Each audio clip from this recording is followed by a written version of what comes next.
ब्रह्म अवधूत ठाकुर श्री श्री दयानिधि परमसिद्धदेव कहते ईश्वर अटंती एक नुहे अन्य अन्य विभिन्न मतवाद रे पृथ्वी उछन लागे कीटना ओटरा धर्म नाबे बसी सर्वे तरी जीवे पराम।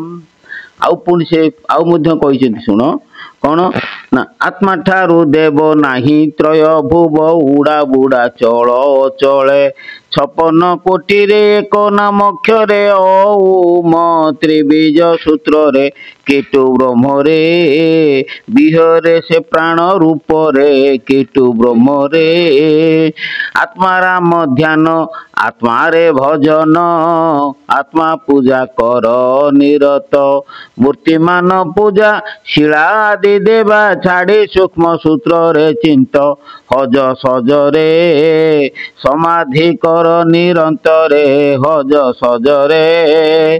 तेणु आत्मा हूँ मूल देवता तांकू छाड़ी देले आउ के नाहंती आत्मा ठारू 33 कोटी देवतार सृष्टि। भावग्राही की संतुष्ट करने आमको भावटा को कौन करवा ना विशुद्ध करवा क्या भावग्राही भावटा को सी केवल ग्रहण करती आम भाव जदि अभाव थिला सी किसी ग्रहण करें एत भोग दियो बहुत टंका दियो खेरी खिचड़ी टोट खाइबा दियो सबू दियो जदि मन भितर भाव नाई ताले कौन पाए तो मन भितर जदि भाव नाई ताहले से किसी से ग्रहण करेंगे ना कौन बुझिपारे ना आमर जगन्नाथ कथा जगन्नाथ को देखा जे कहला नहीं ना किए रजा मोर ख्याल पड़े कहला ना जड़े भक्त आसी कहला केते दरकार मुझे केते भोग दरकार मुझे देदेवी से पंडा कहले ना ना मैं टे ठाकुर को पचारू ठाकुर स्वप्न कले जहाँ से ठाकुर स्वप्न कले से ठाकुर कहले जगन्नाथ कहले जे गजमोती मुक्ता माने गजमोती मुक्ता ताको पानर देकी जदि मत दब ताले मुझे ग्रहण करी केतेटा गज को माइले से मुक्ता बाहर सब गजर कौन बाहर ना केतेटा गज मार ठीक नहीं एटा संभवपर नहीं तार एटा प्रभु या देश दबार उद्देश्य हूँ कौन जे तार अहंग भावटा को कौन करवा बढ़िया ना कौन देवे कौन तेणु अहंकार नुहे अहंकार नुहे न्यून भाव कले सब किसी हम ना अहंकार कले किसी हो पारे आउ गोटे कथा देख जे भाव कथाटा मुझे कहूँ जे पूरा कालर कथा रजा थिले से माने कौन करथुले ना कृतदासी कृतदास रखुले अर्थात किणिकी नहीं आसुले सी ता निजर ताको जेमिति ताको खेलना भाया नचेबे से सेमिति नाचिबो कृतदासी पलि आसी राणी जन्माष्टमी दिन भगवान श्रीकृष्ण को से खीरी देवे राणी तेणु कृतदासी कहले से माटी घरटा को भल कि लिपिकी गोमय लिपिकी तू परिष्कार करदे परिष्कार करदे कर सारापर से मोर भोग देमी श्रीकृष्ण भोग देमी सी से बसिक लिपुची बन माटी ये जो बन माटी से निपुची बन माटी निपे बन माटीटा देखा खीरी भाया ताकू सी बसी बसी बसी बसी भाबू भाबू चिंता करुच्ची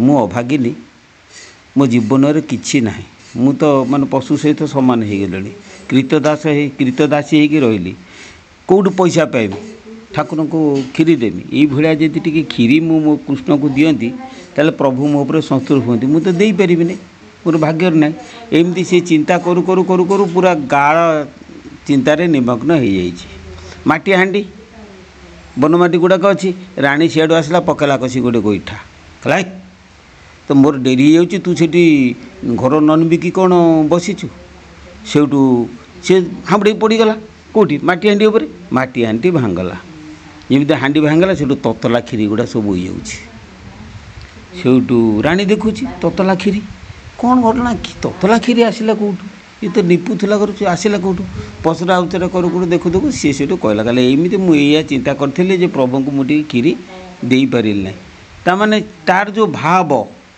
ताकू प्रभु ग्रहण करने ग्रहण कर से माटी खीरी हो गला कहीं भाव ना तेणु भाव जो गाढ़ हम प्रभु ठारे अलौकिक कथा न होबा कथा कहीं भाव गाढ़ हो जाऊँगी कालिदास महापुरुष तांकर होला अमगा वृत्ति अजाचक वृत्ति से क्या मागे नहीं न मागिले पुणी न मागिले उपास हो तुमको दबे किए ବୁଲୁ ବୁଲୁ ବୁଲୁ ବୁଲୁ ଏମିତି ବୁଲୁ ବୁଲୁ ଦିନକର ଘଟଣା ତାଙ୍କୁ ଆଉ କିଛି ମିଳିଲା ନାହିଁ। ଯଦି ନ ମିଳିଲା ବୁଲି ବୁଲି ଆସୁଛନ୍ତି, ଖାଇବେ ତ ପ୍ରବଳ ଭୋକ ହେଉଛି। ମାଲା ଆଟିକା ଗୋଟେ ପଡ଼ିଥିଲା, ସେ ଗୋରୁଟେ ସେଠି ମରିକିରି ପଡ଼ିଥିଲା।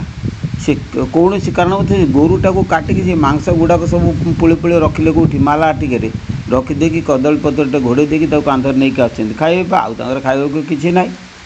ସେଇଠୁ ଏ କଥାକୁ ଗାଈଆଳ ଟୋକା ଦଳେ ଦେଖିଥିଲେ, ବୁଝିପାରୁଛି। ଯଦି ଗାଈଆଳ ଟୋକା ଦେଖିଥିଲେ ସେଇଠୁ ସିଏ ପଳେଇ ଆସିଲେ ଆଗୁତୁରା, ପଳେଇ ଆସିକି ଗାଁରେ ହାଲା ହୁଲା କରିଦେଲେ, କରିଦେଇ ଯାଇକି ମଛ ଦୁଆର ସବୁ ବସିଗଲେ ଧାଡ଼ି ହେଇକି। ଇଏ ହାଣ୍ଡି ନେଇକି ଆସୁଛନ୍ତି। ସେଇଠୁ ଏ ଟୋକା ଗଳା ଖଙ୍କାର ମାରିକି କ'ଣ ବାବା କୁଆଡ଼େ ଯାଇଥିଲ? କାହିଁକିନା ସେ ତାଙ୍କ ଫଲ୍ଟଟା ଜାଣି ଯାଇଛନ୍ତି ନା। ସେଇଠୁ କହିଲେ ଗାଁକୁ ଯାଇଥିଲି, ଆଉ ସେ ଆଟିକାରେ କ'ଣ ନା ଆଟିକାରେ ପଞ୍ଚାମୃତ କ'ଣ ଆମେ ବର୍ତ୍ତମାନ ଦେଖିକି ଆସିଲୁ। ସେଠି ସେ ମାଂସ ଗୁଡ଼ା କାଟିକି ନେଇକି ଆସିକି ତାକୁ କଦଳୀପତ୍ର ଢାଙ୍କିଛନ୍ତି। ଇଏ କହୁଛନ୍ତି ପଞ୍ଚାମୃତ, ଦେଖି ଦେଖି। ସେଇଠୁ ସେ ଓହ୍ଲେଇ ଦେଲେ, ଓହ୍ଲେଇ ଦେଇକି କଦଳୀପତ୍ର କାଢ଼ିଦେବାକୁ ପଞ୍ଚାମୃତ। ଏଇଟା କେମିତି ସମ୍ଭବ? ଇଏ ହେଉଛି ଭକ୍ତର ଭାବ। ଭକ୍ତ ଆତୁରରେ ଡାକିଲା, ପ୍ରଭୁ ମୁଁ ଭିତରେ ବିପଦରେ ପଡ଼ିଛି, ମୋତେ ଭାବରୁ ଉଦ୍ଧାର କର।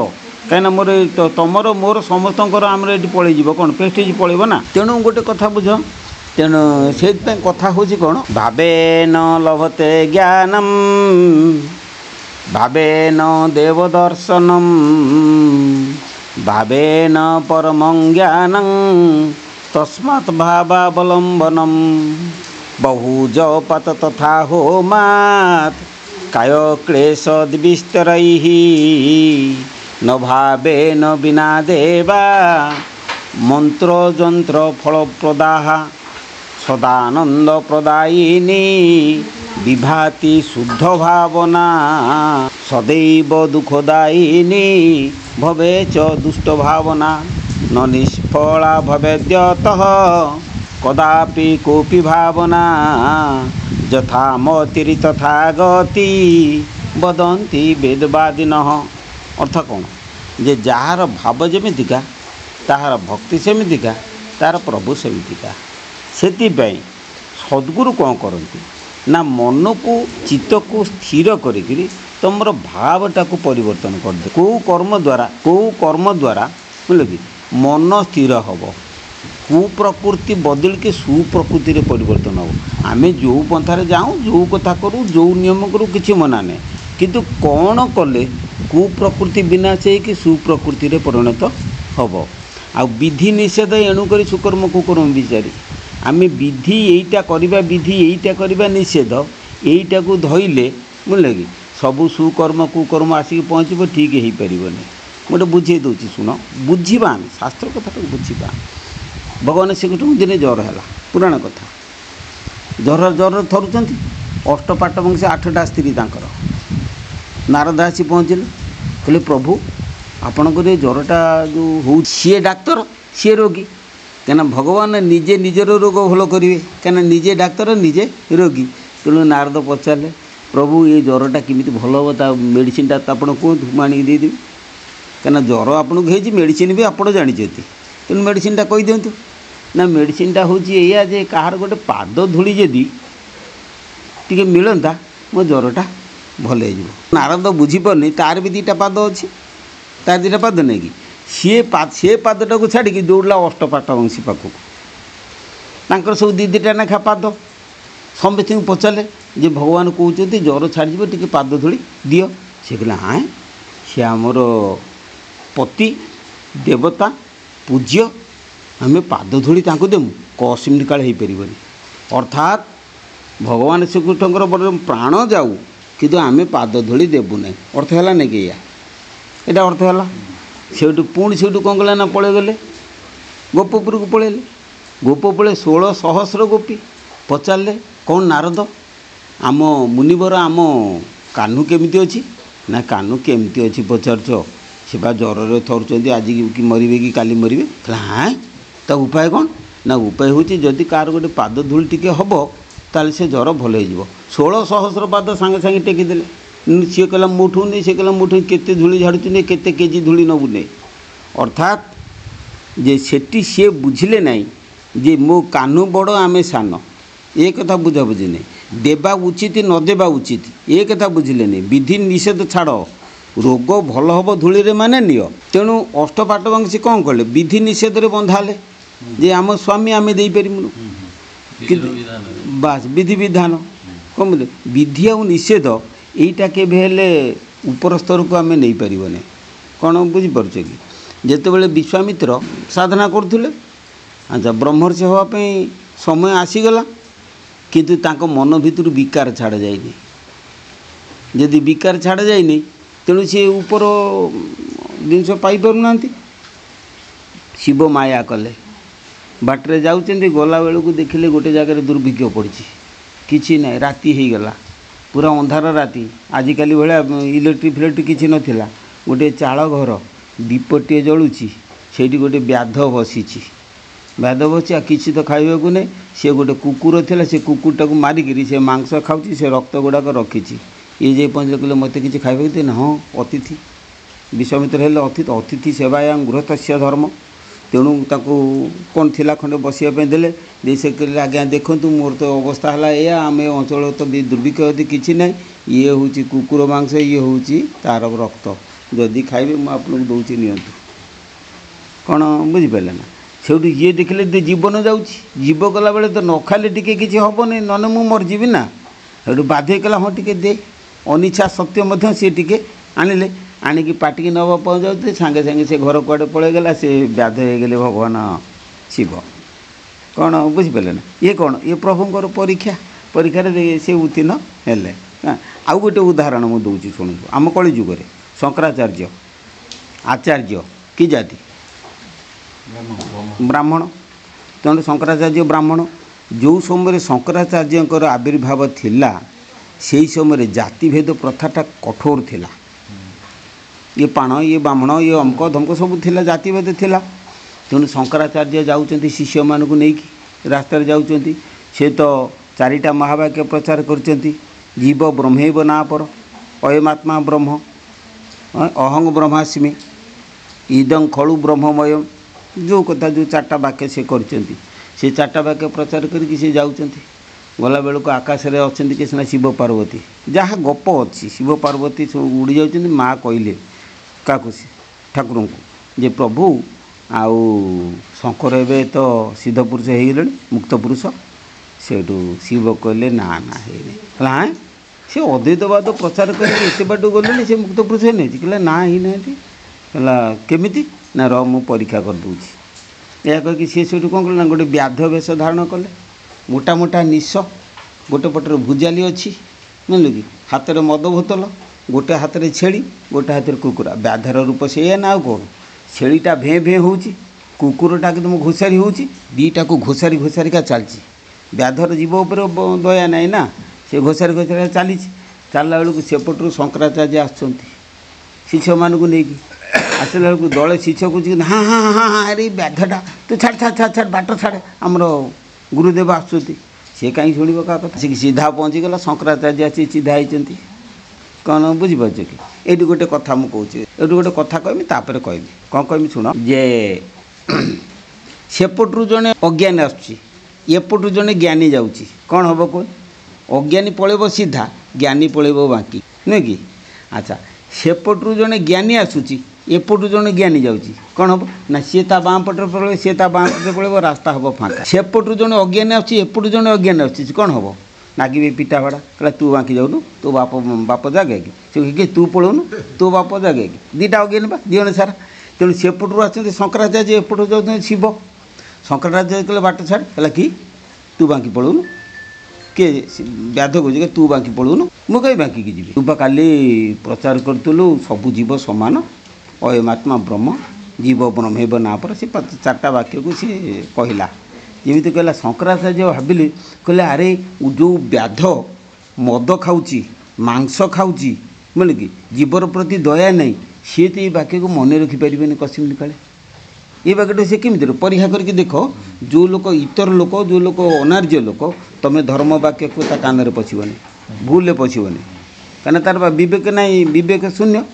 ତେଣୁ ଇଏ କହିଲେ ନା ଇଏ ବ୍ୟାଧ ନୁହେଁ। ସେଇଠୁ ଜ୍ଞାନ ନେତ୍ରରେ ଯେତେବେଳେ ଚାହିଁଦେଲେ ଦେଖିଲାକୁ ପରମ ଶିବ। ସେଇଠୁ ପଡ଼ିଲେ ଗୋଡ଼ ତଳେ ଯେମିତି ପଡ଼ିଲେ ପଢ଼ି ସାରିଲା ପରେ ସେଇଠୁ ଶିବ ବୁଝେଇଲେ କହିଲେ ଦେଖ ଜାତି ପ୍ରଥା ଛାଡ଼ ଇଏ ଜାତି ନ ଛାଡ଼ିଲେ ତୁ ମୁକ୍ତି ପାଇପାରିବୁ।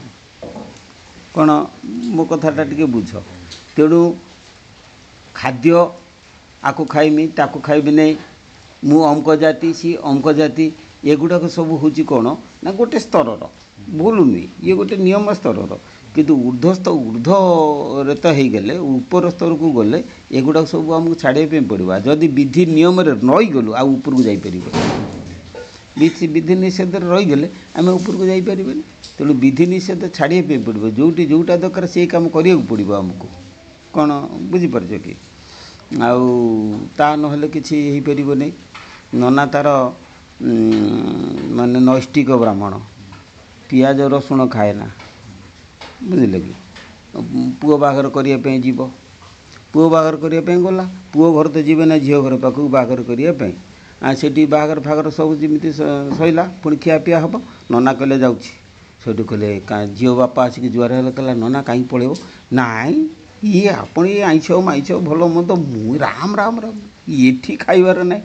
ସେଇଠୁ ଝିଅ ବାପ ଗୋଟେବେଳେ ପଡ଼ିଲା, କହିଲା ନନା ଆପଣ ଚିନ୍ତା କରନ୍ତୁନି, ସେଗୁଡ଼ା ସବୁ ଛାଡ଼ନ୍ତୁ, ଆପଣ ଯେମିତି ଖାଇବେ ମୁଁ କରିକି ଦେମି, କିନ୍ତୁ ଆପଣ ମୋ ଘରେ ପ୍ରସାଦ ନ ପାଇଲେ ମୋର ପୁଣ୍ୟ ହେବନି। ସେଇଠୁ ଜଣେ ସ୍ତ୍ରୀ ଲୋକ ଗାଧେଇଲା, ଗୁଆ ଘିଅରେ ରୋଷେଇ କଲା, ଭଲ ଭଲ ଯେମିତି ପିଆଜ ରସୁଣ ନ ପକେଇକି କରିବା କଥା କରିଦେଲା। କିନ୍ତୁ ଜାଗା ନାହିଁ, ବଡ଼ ଚଉପାଟି ଆଜିକାଲିକା ଟୋକା ଯେମିତିକା ସବୁ ବସି ପଡ଼ିଲେ ଧାଦେଡ଼ି ହେଇକି, ନନାକୁ ଗୋଟେ କରକୁ ଦେଇଦେଲେ। ନନା ସିନା ଆଜି ପିଆଜ ରସୁଣ ଖାଉନି, ପିଲାଦିନେ ଖାଉଥିଲା, ପିଲାଦିନେ ମାଛ ଖାଉଥିଲା, ଏଗୁଡ଼ା ମନ ଭିତରେ ଅଛି।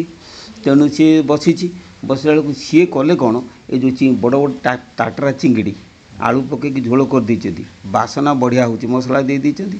ସେ ସବୁଗୁଡ଼ା କ'ଣ କରୁଛନ୍ତି ନା ଢାଳି ଢୁଳି, ଆଗେ ଟାଟରା ଚିଙ୍ଗିଡ଼ି 4 ଖଣ୍ଡ, ଆଳୁ 2 ଖଣ୍ଡ, ଝୋଳ ଟିକେ ଟିକେ ଦେଇକା ସିଏ ତାଙ୍କର ଚାଲିଛନ୍ତି। ନନା ନାକରେ ବାଜୁଛି, ନନା ଦେଖି ଦେଖି ଦେଖି ଦେଖି ବସିଛି, କିନ୍ତୁ ଆଉ ସମ୍ଭାଳି ପାରିଲା ନାହିଁ। ଯେମିତି ତା ପାଖରେ ଆସିକି ପହଞ୍ଚିଲେ ବାପ ଗୋଟିଏ, ସେଠି ସେ ବୁଝିପାରିଲେନି, ଇଏ କ'ଣ କହୁଛନ୍ତି ବାପ ଗୋଟିଏ ବୋଲିକି। ସେଇଠୁ ଆଜ୍ଞା କ'ଣ ନା ଗୋଟିଏ କାହିଁକି, ସେ 5-6ଟା ଦେଲେ ନ ଖାଇବା ଲୋକ। ନନା ଯେମିତି ପାଟିକି ଯେମିତି ପିଲା ହାଉ କିଣି ଉଠିଲେ, ଆଜ୍ଞା ଯଦି ଆପଣଙ୍କର ଖାଇବାର ଥିଲା, ଜଣେ ସ୍ତ୍ରୀ ଲୋକ ଗାଧେଇଲା କାହିଁକି, ରୋଷେଇ କଲା କାହିଁକି, ଏତେ କଲା କାହିଁକି? ଅର୍ଥାତ୍ ଗୋଟେ କଥା ହେଉଛି ଇନ୍ଦ୍ରିୟ ବୃତ୍ତିକି ଯଦି ଆମେ ଆୟତ ନ କରିଥିବା, ଯେତେ ପିଆଜ ରସୁଣ ନ ଖାଇଲେ ଯାହା କଲେ କ'ଣ ହେବ, କସିମିନି କାଳେ ସେ ଆମର ଇନ୍ଦ୍ରିୟ ଆୟତ ହେଇପାରିବନି। ପିଆଜ ରସୁଣ ନ ଖାଇକି ମୁଁ ଇନ୍ଦ୍ରିୟ ଆୟତ କରିମି, କସିମିନି କାଳେ ହେଇପାରିବନି। ବୁଝିପାରୁଛୁ କି? କାମନା ବାସନା ନ ଛାଡ଼ିକିରି ମୁଁ ନିରୋଳାରେ ଯାଇକି ସାଧୁ ହେମି, ମୁଁ ସାଧୁ ବୃତ୍ତି ମୁଁ ରହିଥିବ ନା, ମୁଁ ସଂସାରୀ ହେଇଯିବି। ଦେଖୁନ ଆଜିକାଲି ଯେମିତିକା ସବୁ କାମନା ବାସନା ନ ଛାଡ଼ିକିରି ତୁମେ ଯଦି ସାଧୁ ବେଶଧାରୀ ଗୋଟେ ନିରୋଳାରେ ବସିଲ, ତୁମେ ସେଇଟା ସାଧୁ ନୁହେଁ, ତୁମେ ହେଉଛ ସଂସାରୀ। ଏ କଥା ଆମର କିଏ ଲେଖିଛନ୍ତି? ବାୟା ଗୀତା ଲେଖିଛନ୍ତି, ତୁଳସୀ ବଣର ବାଘ କି ହୁଏ ନାହିଁ ମାଂସାଶୀ, ଚିତା ଚୈତନ କାଟିଲେ କେବେ ନୁହେଁ ସନ୍ନ୍ୟାସୀ। ଗୋଟେ ବାଘ, ତାର ଧର୍ମ ହେଲା ସେ ମାଂସ ଖାଇବ, ତାକୁ ଗୋଟେ ତୁଳସୀ ବଣରେ ବାନ୍ଧିଦେଲେ ସେ କହିବ ନା ବିଷ୍ଣୁ ବୃକ୍ଷ ମୁଁ ଖାଇବିନି, ଏବା ନ ଖାଇଲେ ମରିବ। ସେ ଯେମିତି ହେଲେ ସେ ଖାଇବା କଥା ଖାଇବ, କାହିଁକିନା ସେ ବା ବାଘ ପ୍ରକୃତି। ସେମିତି ବାଘ ପ୍ରକୃତିର ଲୋକଟା, ତୁଳସୀ ବଣ ହେଲା ମଠ ଆଶ୍ରମ, ମଠବାଡ଼ି ଆଶ୍ରମ, ମଠ ମନ୍ଦିର ରୂପକ ତୁଳସୀ ଗଛରେ, ବୁଝିଲେ କି? ଏଇ ଯେଉଁ କାମନା ବାସନା ମାର୍ଗୀ ଲୋକଟାକୁ ଯଦି ବାଘ ପ୍ରକୃତିର ବ୍ୟକ୍ତିକି ଯଦି ନେଇ ରଖିଦେଲ, ସେ ମାଂସାଶୀ ହେବ ନାହିଁ ନା? କେତେବେଳେ ହେଲେ ତାକୁ ମାଂସ ଲୋଭ ଟାଣିବ, ଯଥା ଆଜିକାଲି ଯାହା ହେଉଛି। ମୁଁ ମିଛ କହୁନି, ତୁମେ ଦେଖ, ପରୀକ୍ଷା କରି ଦେଖ। ଆମେ ବର୍ତ୍ତମାନ ରାସ୍ତାରେ ଆସିଲୁ, ମାଛ ବଦାମ ବାଟରେ, ମାଛ ଗ୍ୟାସ୍ ତ ଆମ ଆଗ୍ରହଣ ହେଉଛି, ଅଟୋମେଟିକ୍ ବାଜିବ, ହେଉଛି ମାନେ ଆଗ୍ରହଣଟା ହେଉଛି, ନ ହେଉଛି ବୋଲି ମାନେ ଚିକେନ୍ ଦୋକାନ 5ଟା ଅଛି, ଆମେ ଆସିବ, ଧର ଯିବା ଆସିବା କରୁଛୁ, ଆମେ ପ୍ରତ୍ୟେକ ଦିନ ଯିବା ଆସିବାର ବାଟ ସେଇଟା ବାଜିବ, କିନ୍ତୁ ସେ ବାସନା ଆମ ଦେହରେ ବାଜୁଛି। ଯଦି ଆମେ, କାରଣ ବାସନା ଭୋଗୀ ତ ବାସୁଦେବ ନା, ବାସନା ଆଗ୍ରହଣ ବାସନା ବାଗି ବାସୁଦେବ। ତେଣୁକରି ହଉ ନାହିଁ ବୋଲି ମାନେ ନାହିଁ, କିନ୍ତୁ ଯେହେତୁ ଆଜ୍ଞା ଗୋଟେ ସମ୍ପ୍ରଦାୟ ଭିତରେ ରହିଥିଲୁ, ନା ମୁଁ ଆପଣଙ୍କୁ ସେ କଥା କହୁନି, ସେଇଟା ଠିକ୍ ରହିଥିଲୁ। ତେଣୁକରି ତ ସବୁ ଭାଇମାନେ ନିରାମିଷ, ଆମେ ବି ଚାହିଁଲେ ତା ଭିତରେ କିଛି ବଦଳେଇ ପାରିବୁନି, କରିପାରିବୁ ନାହିଁ। କାରଣ ଯେହେତୁ 50 ଜଣ ଗୁରୁ ଭାଇ ଅଛନ୍ତି, ବିନା ପିଆଜ ରସୁଣ ଅଛି, ଠିକ୍। ତାପରେ ଆଶ୍ରମ ରୋଷେଇ, ତାପରେ ଆଶ୍ରମ ରୋଷେଇରେ ନିଶ୍ଚିତ ପରିଶ୍ରମ ପାଇବାକୁ ପଡ଼ିବ ରୋଷେଇ। ତେଣୁକରି ସେଠି ଯେତେବେଳେ ଗୋପୀନାଥଙ୍କ ପାଖରେ ନୀତି ହେଉଛି, ସେଠି ତ ଆପଣଙ୍କର ନିଶ୍ଚିନ୍ତ ଆମକୁ ପ୍ରସାଦ ପାଇବାକୁ ପଡ଼ିବ। ଗୋଟେ କଥା ଶୁଣ, ମୁଁ କହୁଛି ଶୁଣୁ, ବର୍ତ୍ତମାନ ସଂସାରଟା ଆମର ଚାଲିତେ ଭଲ କଥା ଶୁଣନ୍ତୁ। ମୁଁ କହୁଛି ଦେଖ, ତମ ଦେହରେ ଅଛି, ତମେ କିନ୍ତୁ ସେ ଜ୍ଞାନଟା ତମର ନଥିବ ସିଆଡ଼କୁ। ମୁଖ, ନାସା, ଚକ୍ଷୁ, କର୍ଣ୍ଣ, ଏ ଚାରିଟା ଅଛି ନା। ଆଚ୍ଛା, ମୁଖ ଆଉ ଚକ୍ଷୁ ଏଇ ଦୁଇଟାକୁ ବନ୍ଦ କରିହେବ, ଖୋଲି ହେବ ନା। ନାସା, କର୍ଣ୍ଣ ଇଏ ସର୍ବଦା ଖୋଲା, ତାକୁ ତମେ ଆଉ ବନ୍ଦ କରିପାରିବ କ'ଣ? ବୁଝିପାରିଲେ ନା। ନାକଟା ସର୍ବଦା ଖୋଲା ଆଉ କର୍ଣ୍ଣଟା ସର୍ବଦା ଖୋଲା। ତାକୁ ଆମେ ଯେଉଁ କଥାଟି କହିଲେ ମୋତେ ବର୍ତ୍ତମାନ, ଇଏ ସର୍ବଦା ଖୋଲା, ସେଥିରେ ସବୁ ଜିନିଷ ହିଁ ଆସିବ। କିନ୍ତୁ ତାର ଫର୍ମୁଲାଟା କ'ଣ? ଏଇ ଯେଉଁ ସବୁ ଗନ୍ଧ ଆସିଲା, ମୁଁ ସେଇ ଫର୍ମୁଲାଟା ତ ମୁଁ ମୂଳରୁ ସେଇ ଗୀତା କଥାଟା କହିଲି ନାହିଁ କି, ଯେ ମନଟାକୁ ଯଦି ଆମେ ଆୟତ୍ତ କରିଥିବା, ଗନ୍ଧ ନାକରେ ଆସୁ କିମ୍ବା ଖାଦ୍ୟ ପାଟିରେ ଯାଉ, କୌଣସି ପ୍ରକାର ମାନେ ବାରଣ ନାହିଁ। ଗୋଟେ କଥା ହେଉଛି ମନ କଥା ହେଲା, ପ୍ରଥମେ ମନଟାକୁ ଆମେ ଆୟତ୍ତ କରିବା। କ'ଣ କଲେ ମନ ସ୍ଥିର ହେବ, କୁପ୍ରକୃତି ଗୁଡ଼ା ବଦଳିକି ସୁପ୍ରକୃତିରେ ପରିଣତ ହେବ। ଆମେ ଯେତେ ମଠ ବାଡ଼ି ଯିବା, ଯେତେ ପିଆଜ ରସୁଣ ଖାଇବା, ନ ଖାଇବା, ଯେତେ ଆଡ଼େ ବୁଲିବା, ଖାଲି ଗୋଟେ କଥା କର, ଖାଲି ଯାଇକି ସବୁ ମଠ ବାଡ଼ିରେ ବସି ଖାଲି ନୀରବରେ ବସ, ଦେଖନି ତାଙ୍କର ସବୁ ଚିନ୍ତାଧାରା ସବୁ କେମିତିକା, ତାପରେ ଜାଣିପାରିବ ତାଙ୍କର ଉପରେ ଗୋଟେ ଭିତରେ କ'ଣ। ବୁଝିପାରୁଛ କି? ରାମକୃଷ୍ଣ ପରମହଂସଙ୍କର ସଂସ୍ଥା ଭୁବନେଶ୍ୱରରେ ଅଛି। ଦିନେ ସନ୍ଧ୍ୟାବେଳେ ଯାଇ ପହଞ୍ଚିଗଲି, ପୁରା ସନ୍ଧ୍ୟାବେଳେ ଆଳତି ଚାଲିଛି, ଉପରେ ଆଳତି ହେଉଛି, ତଳେ ବାବା ବସିଛନ୍ତି। ମୁଁ ପଚାରିଲି, ବାବା ଉପରକୁ ଯିବା ପାଇଁ ବାଟ କିଏ? କିଛି କହୁନାହାନ୍ତି। ବାବା ବାଟ କିଏ? କିଛି କହୁନାହାନ୍ତି। ବାବା ବାଟ କିଏ? ଗୁନଗୁତି କାଲ କି କ'ଣ ଶୁଭୁନି। ପୁଣି ମୋତେ କ'ଣ ଡାକୁଛ? ମୁଁ ନା ଆଜ୍ଞା ଆପଣ ବସିଛନ୍ତି, ମୁଁ ଜାଣିନି, ବାଟଟା ପଚାରୁଛି, ଆଉ କାହାକୁ ଡାକୁଛନ୍ତି? ନା ଆଳତି ଚାଲିଛି। ମୁଁ ନା ଆଜ୍ଞା ଆଳତି ଚାଲିଛି କି କ'ଣ ଚାଲିଛି ଆମେ କେମିତି ଜାଣିଲୁ? କ'ଣ ଢ ହେଇକି ବାଜା ବାଜୁଛି, ସେଇଟା କ'ଣ ହେଉଛି ଆମେ କେମିତି? ଆମେ ବାହାର ଲୋକ ପରା। ସେଇଠୁ ଆଉ ଆପଣ ଏମିତି ରାଗୁଛନ୍ତି କାହିଁକି? ଆଉ ଯଦି ଏଇଠି ବସିକି ରାଗିବେ, ଆମେ ସଂସାରର କି କେତେ ନ ରାଗିବୁ ଆପଣଙ୍କ ଠାରୁ, ନୁହେଁ ନା। ମୁଁ ଛାଡ଼ନ୍ତୁ ଏ ରାଗ ଗୁଡ଼ାକ ଛାଡ଼ନ୍ତୁ, ଏତିକି କହିଲେ, ଆଉ କିଛି କହିଲି ନାହିଁ। ତେଣୁ ଚିନ୍ତା କରିକି ଦେଖ ଯେ କ'ଣ ହେବ।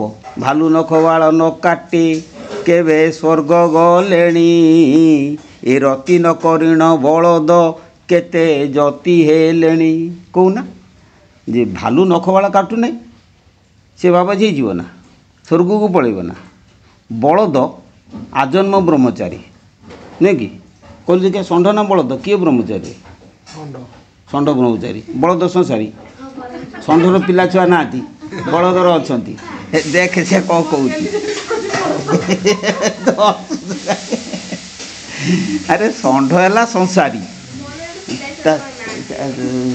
ଷଣ୍ଢର ପିଲା ଛୁଆ ଅଛନ୍ତି, କିନ୍ତୁ ବଳଦର କ'ଣ ପିଲା ଛୁଆ ଅଛନ୍ତି କି? ଷଣ୍ଢ ଦେଖିବା ପାଇଁ ହୃଷ୍ଟପୃଷ୍ଟ, ବଳଦ ଦେଖିବା ପାଇଁ ପତଳା, ହେଲେ କ'ଣ ହେବ? ବଳଦ ହେଉଛି ଆଜନ୍ମ ବ୍ରହ୍ମଚାରୀ, ବୁଝିଲେ କି? କିନ୍ତୁ ଷଣ୍ଢ ବ୍ରହ୍ମଚାରୀ ନୁହେଁ। ଆଚ୍ଛା, ରତି ନକରିଣ ବଳଦ କେତେଟା ଯତି ହେଲେଣି। ମାଲିକ ଘରେ ତ ବନ୍ଧା ହେଇକି ଖଟିକି ତାଙ୍କ ପ୍ରାଣ ଗଲା ଶେଷ ପର୍ଯ୍ୟନ୍ତ, ଯତି ହେଲେ ସେ କେତେବେଳେ? ବୁଝିପାରୁଛ କି?